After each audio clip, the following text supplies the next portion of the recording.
and welcome to the Art of Decluttering podcast. I'm your host, Amy Revell. Welcome to another week of decluttering and organising our homes.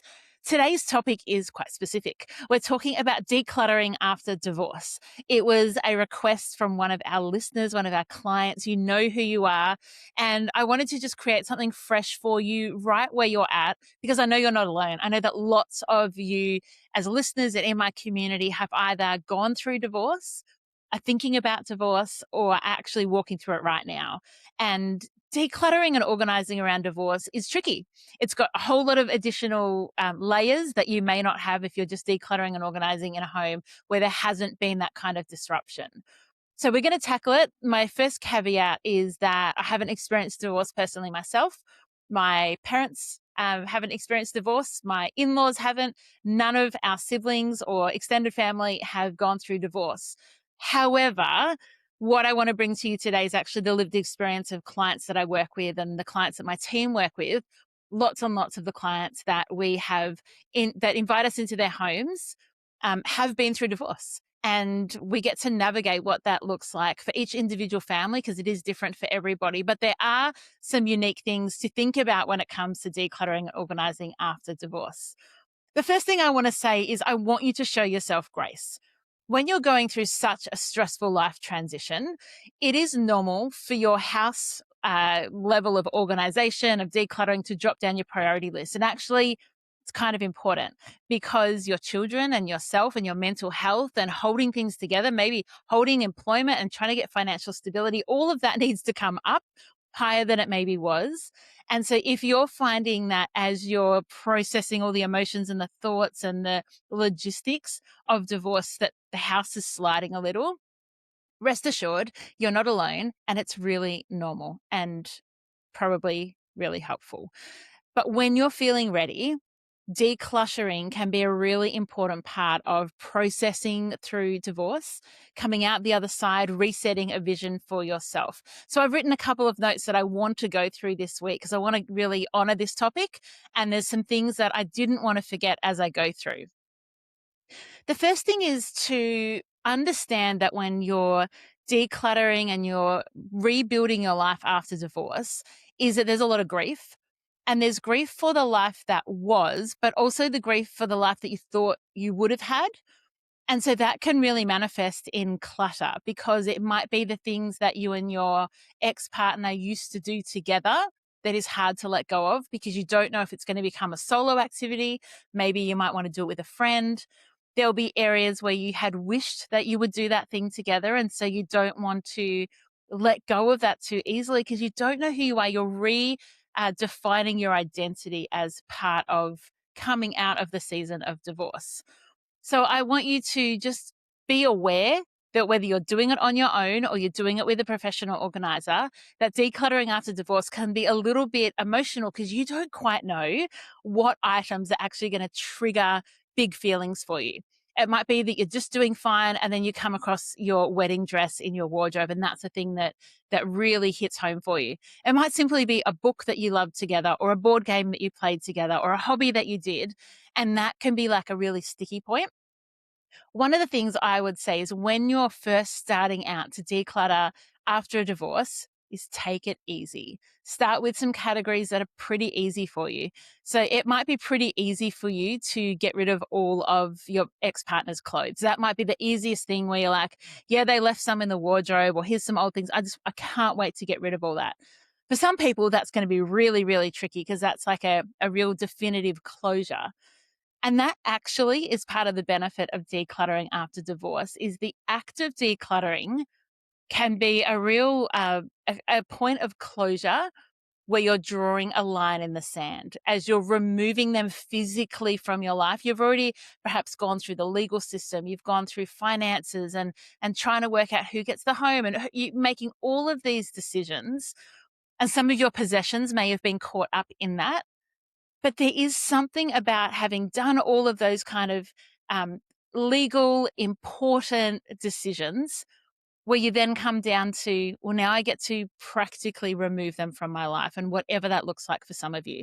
I don't want to assume that all divorce is bitter, that you all have like lots and lots of emotions around it, but probably at the time there's a level of grief that you're processing. So it can be helpful to think about decluttering, bringing that closure. Physical items can sometimes keep us stuck. And this just isn't around divorce. I mean, physical items can keep us stuck if we've moved careers, if we've lost someone and there's grief around death, if our children have moved out of home, maybe moved overseas. Physical items we might keep their bedroom the same, when we might not want to let go of things because it reminds us of them. But those physical items can keep you stuck exactly where you are. So by doing that decluttering, you're kind of uprooting some of that and freeing yourself so that you can create a new future for yourself. And it can be very healing. There's can often be tears when we're decluttering with someone after a divorce, because it is like that final frontier of separation and separating your lives completely or mostly. If you're co-parenting or doing different things together, it can be about saying, no, this is my space now, whether it's the existing home, a new home, like you're creating your own home, own feeling, so you feel like you own it, which is really important. I was working with a client many years ago, and she had just finished all of the like legal and financial side of the divorce. Everything was settled, decisions had been made, and she was ready to move on. We were going through some of her paperwork, and what she did, I just loved it, is she lit her open fire. So it was just like an open fire where we put some wood in, and she just started burning papers, and it was so fun. She found it very, very therapeutic. I wished I'd kind of bought something that I could throw in the fire as well, because she looked like she was loving it. And it was just so therapeutic for her. When we came across paperwork, she didn't need any more court documents. She didn't need any more to have in physical hard copy. She could throw them on the fire. And for her, it was the perfect way to do it. For someone else, they might be like, oh my goodness, that feels so big. That feels disrespectful, or that feels so final. But for her, it was perfect. And that is part of it, figuring out for you what life after divorce looks like when it comes to your possessions. How much honor do you need to give things that were someone else's? One of the tricky things that can come out of divorce when it comes to decluttering is things like photos with both of you in. Particularly wedding photos can be particularly difficult for people to go through. Might be tempted to just get rid of them all. What I would encourage you to do is think about whether there's somebody else that might like those photos. Maybe you've got children that might like to have a record of their mum and dad on their wedding day. Even though that marriage didn't last, it was still a marriage that maybe brought them forth or had great memories for them. You might just keep a couple of photos rather than getting rid of everything. It doesn't have to be all or nothing, as much as it can be really tempting to. After a divorce, clients are like, get rid of it all.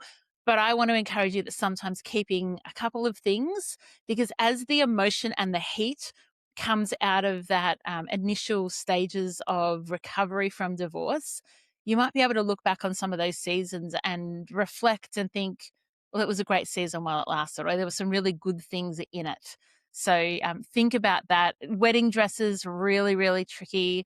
I think most clients that I work with who have gone through a divorce get rid of their wedding dress. They're never going to wear it again, and it doesn't bring them good memories.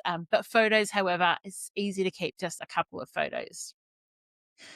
When you're deciding what to get rid of, as I said, it's not all or nothing. You don't have to get rid of everything, and it's okay if you don't want to get rid of much at all.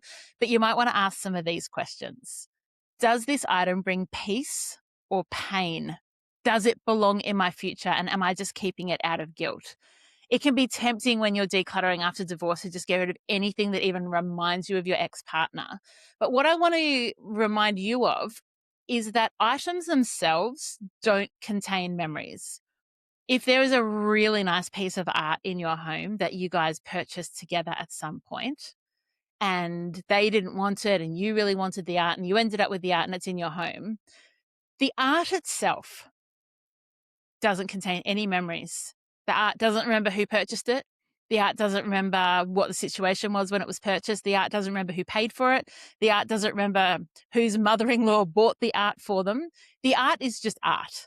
And you can choose the story that you remember and that you tell around that art. So you might have said, this was an art piece that we got when we traveled to blah, blah, blah. But the story might change, and it might be, this is a favorite piece of art of mine that I've loved for 20 years. And remember, possessions don't contain feelings. They don't contain memories. There might be items that you got as wedding gifts that you really still love. It's okay to use those saucepans. The saucepans don't care. They don't remember where they were purchased. They don't have any intrinsic memory in them. It's up to you whether you want to keep those memories, whether it's just too hard and you want to get rid of them. But it is okay to keep things. You don't have to kind of start from scratch, which I know a lot of people are pretty tempted to do. What I want to encourage you to do as well is have a vision for this new season. What does this look like? Were you previously in a home with furniture that didn't quite feel like you, or you feel like a new person in this season and you want to go and you want to create colors that you didn't have and get furniture that you didn't have? Or maybe you don't have any money to do that and you're actually going to go look at op shops and have an eclectic collection of things. Have a vision for what that is, because otherwise sometimes your decisions can be either reactive or you can just avoid decisions completely. But having that vision for what you want your new home to be, what your new life is going to be for the season that you're in, is a really lovely way of doing it. So I want to encourage you to be really gentle with yourself. If you've got a ex-partner who you're in communications with and you find something of theirs that you think would be important to them, so long as you are safe, so your safety always comes first, you could send a message or send a message to one of their family members with a photo and say, hey, I found this. If you'd like it, I'm happy to pass it on maybe through a mutual friend, or I'm happy to pass it on if you pop over at a certain time and you can pick up your items. You don't have to be vindictive, right? You can, if you're going through the unfortunate event of a divorce, how about if you have the capacity to show a bit of grace and understanding for that other person's possessions? I worked with a client right when I first became a professional organizer, and she'd just been through a divorce. So she hadn't just been, she had been through a divorce, and she had put everything in one room of the house. Everything that reminded her of her ex-partner, his clothes, his paperwork, his books, his hobbies, his golf clubs, everything. She hadn't touched it for 5 years. And so she had me in, and it was this real process of her going, I'm ready to reclaim that space. And also, he didn't want any of it. So she no longer felt this obligation of like, I really should be keeping it all. And it was so freeing for her. So much of it got to go to donation. We got a big skip as well. And for her, it was this freeing thing. And then she had a room that she could do what she wanted with. But it took 5 years. She wasn't ready before that. Everything had just gone into one room. But then when she was ready, that decluttering was that final step. And once she'd done it, like she just kept saying how free she felt and how she felt able to move on to that next season of her life. So I hope that that bit of wisdom and client experience and giving yourself grace and thinking about items and how you want to move into this next season is helpful if you are going through divorce. If you're in on YouTube or on Spotify or Apple Podcasts and you want to leave a comment, maybe with something you found really helpful when you went through divorce, a way of decluttering or thinking about your items, a way that you use decluttering to end an old season and to move freely into your new season, I would love that because I think it will help so many people. Until next week, enjoy the freedom.